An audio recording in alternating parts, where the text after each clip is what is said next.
Hello students, class 8th गणिता प्रकाश quadrilateral chapter के कुछ मैं इंपॉर्टेंट सम्स करवाऊंगी। ये कुछ सम तो हैं जो गणिता प्रकाश से हैं, कुछ एक्स्ट्रा सम्स हैं जो आपको क्वाड्रिलेटरल को समझने में आपकी हेल्प करेंगे। तो फर्स्ट क्वेश्चन है, check convex and concave quadrilaterals. तो हमें ये फिगर गिवन है, इसको चेक करना है कि ये कन्वेक्स है कि कनकेव है। जो भी कन्वेक्स फिगर्स होती हैं तो उसके बीच में ना आप कहीं से भी कोई भी दो डॉट्स लगाओ, अगर आप उनको मीट करोगे ना तो वो जो लाइन बनेगी वो इसके अंदर ही रहेगी। जब इस तरह से आप कहीं से भी फिगर पे लाइन लगा रहे हो, आप 2-4 बार चेक कर सकते हो और लाइन अंदर ही जाए तो आप बोल सकते हो कि जो फिगर है वो कन्वेक्स फिगर है। और इसको अगर मैथमेटिकली लैंग्वेज में बोल लें कि diagonal lie in the interior, जो डायगोनल ज्वाइन करे हमने नॉन एडजेसेंट साइड्स को मिला के जो डायगोनल बनते हैं, अगर वो इंटीरियर लाई करते हैं तो उसको बोलते हैं कन्वेक्स फिगर्स। तो ये वाली फिगर हमारी क्या होगी? कन्वेक्स। देखो AC और BD को ज्वाइन करा तो हमारे पास ये फिगर क्या अंदर ही आ गया ना सारा कुछ, तो ये है कन्वेक्स फिगर। अब इस तरह से देखें, जब यहाँ पे इस फिगर में हमने डायगोनल्स को ज्वाइन करा AC को और BD को, तो ये BD अगर ज्वाइन करते हैं तो देखो ये फिगर क्या है, ये लाइन बाहर चलेगी ना, तो डायगोनल लाइज आउटसाइड, तो इसको बोलते हैं कनकेव फिगर्स। आप इसको ऐसे भी जो के दो डॉट्स लगाए तो इन दोनों को देखो ज्वाइन करा तो पार्ट बाहर आ गया, तो ये वाली फिगर है जो कनकेव फिगर्स। जो हम मैथमेटिकली स्टडी करेंगे वो सारी कन्वेक्स फिगर्स पे होंगी, जो आपके सिलेबस में है सारी कन्वेक्स फिगर्स हैं। उसके बाद है second question, can you formed a quadrilateral with measures of following angles, कि इन एंगल्स की मेजर से आप क्वाड्रिलेटरल बना सकते हो। तो सबसे पहले हमारी प्रॉपर्टी है जो एंगल सम प्रॉपर्टी है क्वाड्रिलेटरल की, सारे एंगल्स का सम कितना होना चाहिए? 360 डिग्री। तो आप इन सबको ऐड करके देख लीजिए कितना आता है। ये 200 प्लस 160, ये सम कितना आ गया हमारे पास? इन सब का सम 360 बन रहा है। यस, तो ये सम अगर 360 बन गया तो हम कहेंगे यस कि क्वाड्रिलेटरल फॉर्म हो सकती है। अब इस जगह भी हम ऐड करके देख लेते हैं कि यहाँ पे सम कितना आ रहा है। यहाँ पे सम करा, ये कितना आया है? ये हमारा 400 आ गया।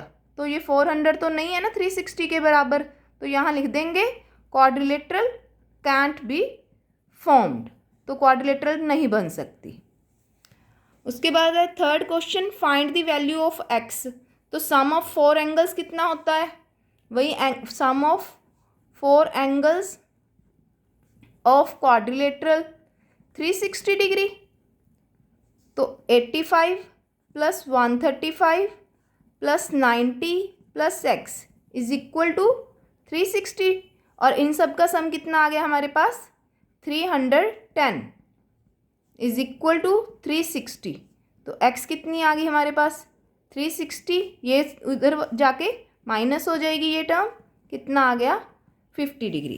तो x की वैल्यू कितनी आ गई हमारे पास? 50 degree. Fourth question, two angles of quadrilateral are 120 degree and 100 degree. If remaining two angles are equal, find measure of each angle. अगर दो एंगल इक्वल हैं और दो एंगल्स की मेजर ये रही 120 डिग्री एंड 100 डिग्री, तो इन चारों का सम हमारे पास किसके बराबर होता है? Sum of quadrilaterals angles equal to 360 degree. देखो जब भी आपको ऐसे दो एंगल्स इक्वल कहा हो तो आप उन दोनों को एक्स लेट कर सकते हो। तो आप लिख भी सकते हो, let each equal angle be x. तो अब हमारे पास सारे एंगल्स का सम कितना है? 360 डिग्री। तो x plus 120 degree plus 100 degree is equal to 360 degree. तो ये कितना आ गया? 2x plus 220 degree is equal to 360 degree. ये उधर जाके क्या हो जाएगा? माइनस में टर्म। तो x कितना आ गया हमारे पास? 140 degree divided by 2 is equal to 70 degree. तो ईच इक्वल एंगल कितना आ गया हमारे पास? 70 डिग्री।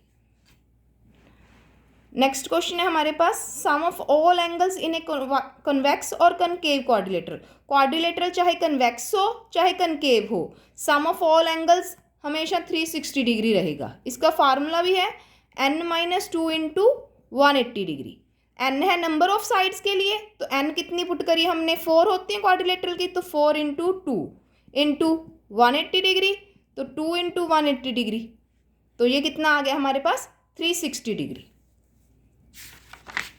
नेक्स्ट क्वेश्चन है हमारे पास, the angles of quadrilateral are in the ratio 1:2:3 and sum of the smallest and greatest angle is 180 degree.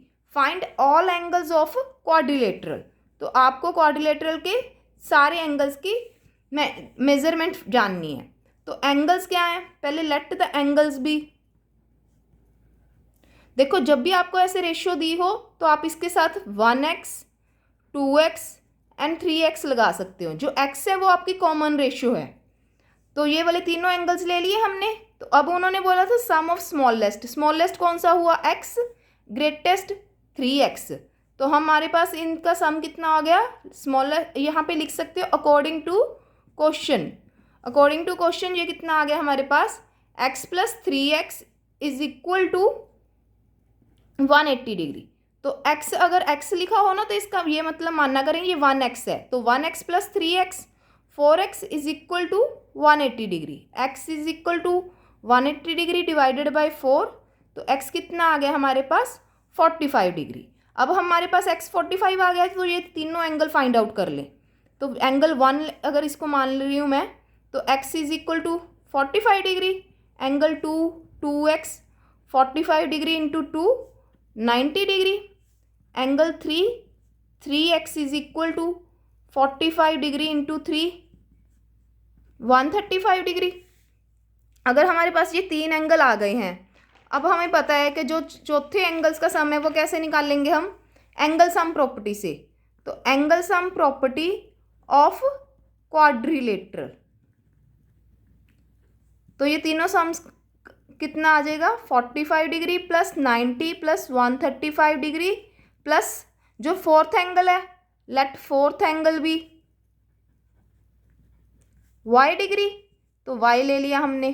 सारे angles का सम कितना होता है 360 डिग्री, और इन सबको मिला के कितना बन गया हमारे पास 135 plus 135 270 degree plus y degree is equal to 360 degree. तो y डिग्री हमारे पास कितना आ गया, ये उधर जाके माइनस, तो y की वैल्यू आ गई 90 degree. Now the seventh sum, adjacent angles of parallelogram are this and this, find the angles of parallelogram. अब आपने प्रॉपर्टी करी हुई है कि जो एडजेसेंट एंगल्स का सम है वो कितना होता है 180 डिग्री, तो हम उसी प्रॉपर्टी को यूज़ करेंगे। पहले लिख देंगे adjacent angles of parallelogram are supplementary. Supplementary का मतलब क्या होता है कि सम 180 डिग्री है, तो हम अब इनका सम क्या लिख देंगे हम 180 डिग्री। जो x वाली टर्म्स हैं वो साथ में कर लो कलेक्ट, और जो कांस्टेंट टर्म्स हैं वो अलग कर दो। तो ये कितना आ गया 10x - 10 is equal to 180 degree. Constant term right side पे ले जाओ तो वो प्लस की हो जाएगी, 180 + 10 इज इक्वल टू 190 डिग्री। ये 10x का मतलब क्या होता है कि इसको ये मल्टीप्लिकेशन में है, तो उसको उधर जाके हम क्या करेंगे डिवाइड कर देंगे। तो ये कितना आ गया हमारे पास 19 degree.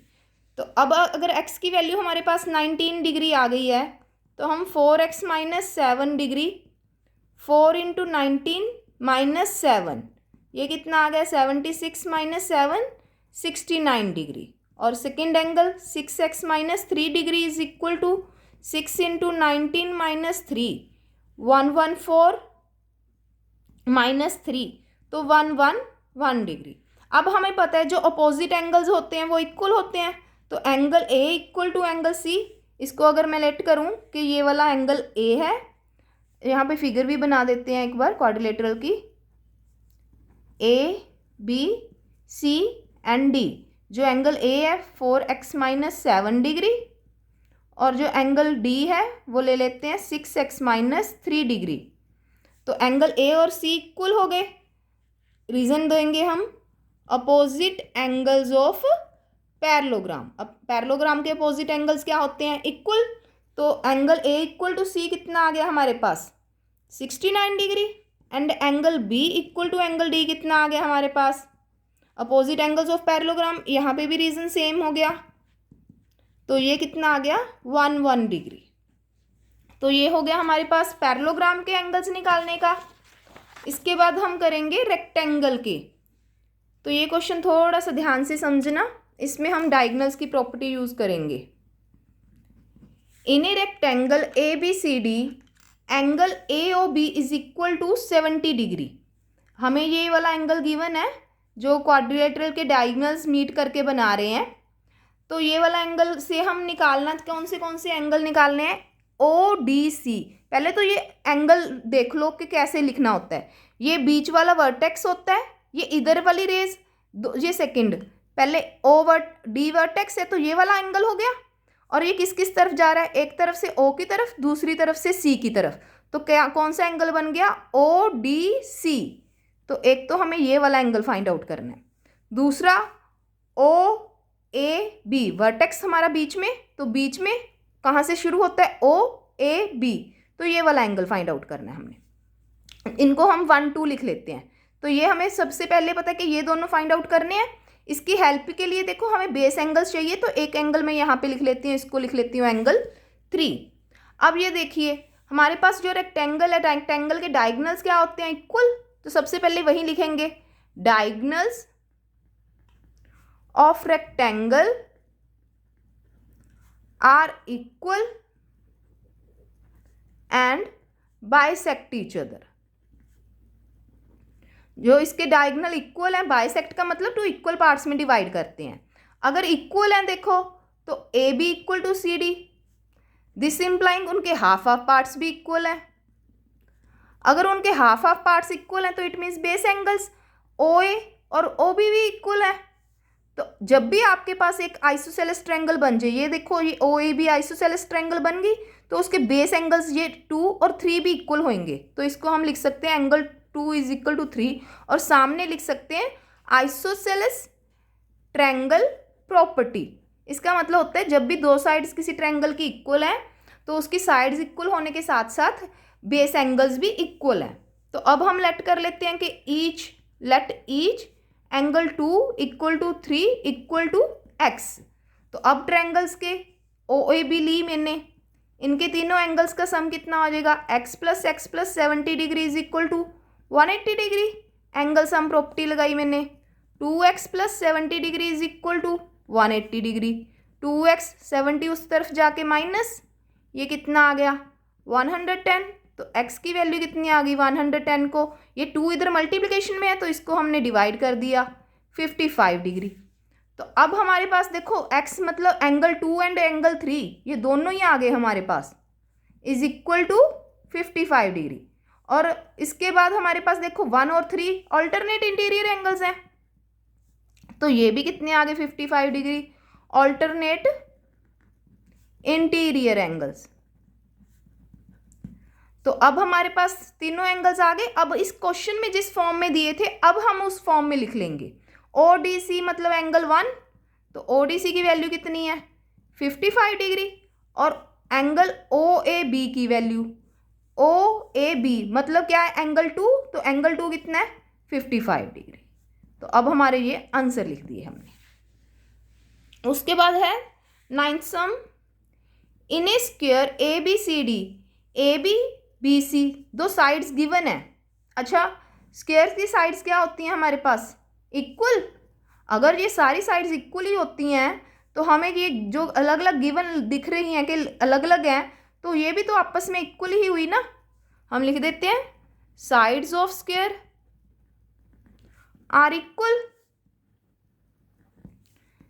So 5a minus 17 is also equal to 2a plus 4. 5a minus 2a is equal to 4. ये 17 इधर आके प्लस हो गया। 3a is equal to 21. तो a कितना आ गया? 21 डिवाइडेड बाय 3, तो ये कितना आ गया 7 सेंटीमीटर। तो ए की वैल्यू 7 सेंटीमीटर आ गई। अब हम ए बी में पुट कर देते हैं, तो ये 5a माइनस 17, तो 5 इंटू 7 माइनस 17, तो ये कितना आ गया 35 माइनस 17, 18 सेंटीमीटर। अब हमें पता है ऑल साइड्स आर इक्वल, तो 18 ही होंगी। जस्ट फॉर वेरिफिकेशन हम बी सी निकाल लेते हैं कि ये सेम आता है हमारा आंसर, तो इट मीन्स हमें ये भी आइडिया लग जाएगा ना हमारा क्वेश्चन सही है। 2 इंटू 7 प्लस 4, तो ये 14 प्लस 4, देखो ये भी आ गया 18 सेंटीमीटर। तो हम लिख देंगे each side of square is equal to 18 centimetre. तो फॉर इफेक्ट मैं एक बात बता देती हूँ, स्क्वायर ही हमारी एक ऐसी फिगर है जिसको बोलते हैं रेगुलर पॉलीगन या फिर रेगुलर क्वाड्रिलेटरल। स्क्वायर में all sides are equal and all angles are equal. सारी साइड्स इक्वल होते हैं, सारे एंगल्स इक्वल होते हैं। जो भी फिगर में सारे एंगल्स और सारे साइड्स इक्वल होते हैं उसको ही रेगुलर वर्ड यूज लगता है। Regular word equal, equi angular, equilateral दोनों के लिए यूज होता है कि दोनों साइड्स और एंगल्स इक्वल हैं। आज हम 10 क्वेश्चन करेंगे। Last question of the video, ABCD is a trapezium where AB parallel to CD, one pair parallel है, angle D is equal to 60 and angle C is equal to 70। जब भी आपके पास trapezium given हो तो आपको अगर ये वाले एंगल फाइंड आउट करने हैं तो आप हमेशा एक पैरेलल लाइन की जो प्रॉपर्टी है कि को इंटीरियर एंगल सप्लीमेंट्री होते हैं वो यूज़ करेंगे। तो AB पैरेलल टू CD, तो ये दोनों एंगल्स का सम और इन दोनों से एंगल्स का सम, तो angle A plus angle D is equal to 180 degree. Reason क्या है? Co-interior angles are supplementary. जो पैरेलल लाइन बनाती है ना बीच में एंगल, ऐसे दो एंगल ये वाले, तो इन दोनों का सम क्या होता है 180 डिग्री। तो एंगल A कितना हो गया हमने फाइंड आउट करना है, D की वैल्यू पुट कर देते हैं 180 डिग्री। तो एंगल A कितना आ गया 180 minus 60 is equal to 120 degree. And angle B plus angle C कितना आ गया हमारा 180 डिग्री। तो यहाँ पे भी हमारे पास ये भी co-interior angles are supplementary, same reasoning. तो एंगल B कितना है हमारे पास फाइंड आउट करना है, C की value 70 degree 180 degree, this implying angle B 180 minus 70 is equal to 110। Thank you students. कल हम करेंगे जो रिमेनिंग क्वेश्चंस रहते हैं, हम रोम्बस रेक्टेंगल के रिलेटेड सारे क्वेश्चन, जो क्वेश्चंस थोड़े से एक्स्ट्रा हैं कि पॉलीगन के साइड्स कितनी होती हैं, उनके एंगल्स कैसे फाइंड आउट करते हैं, एक्सटीरियर एंगल कैसे फाइंड आउट करते हैं, इंटीरियर एंगल्स, तो वो कल वीडियो में करेंगे। Thank you students.